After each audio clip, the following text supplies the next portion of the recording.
got so much fucking design on right now.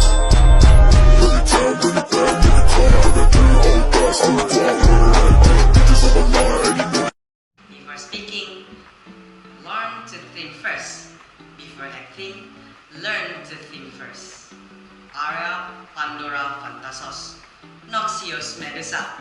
Medusa is one of the most famous creatures in Greek mythology.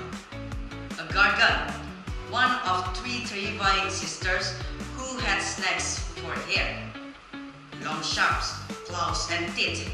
Some stories say they had wings and scales that couldn't be penetrated by anything.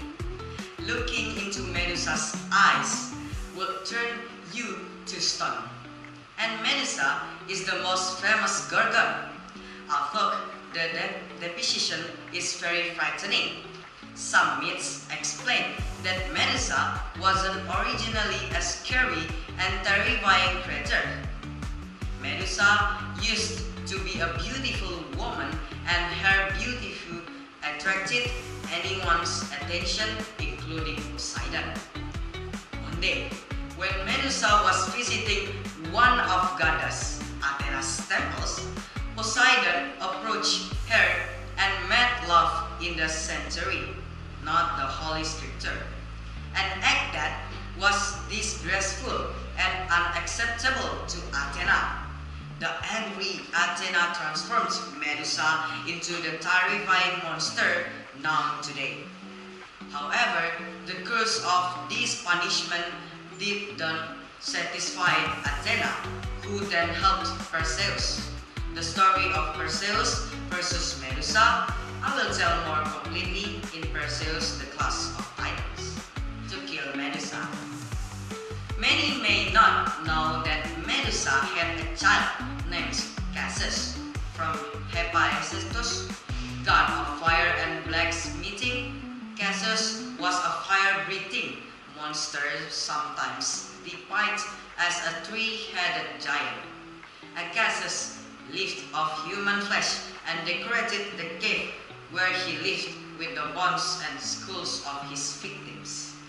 Medusa begged Perseus, receiving a mission from the king Polytheus to take Medusa's head, with a gaze that could turn humans or gods and goddesses into a stone was an impossible task. However, Perseus was confident that goddess Athena was on his side.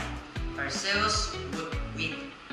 Athena had her own reasons for helping Perseus complete this impossible task. Besides hating Medusa, she also wanted to take revenge for Medusa's actions and the sacred temple. Athena then gave Perseus a bronze shield and gave him instruction on how to kill Medusa. When Perseus arrived at Medusa's lair, Perseus placed the polished bronze shield in front of Medusa, with Medusa knowledge then looked at Medusa from the shield's reflection.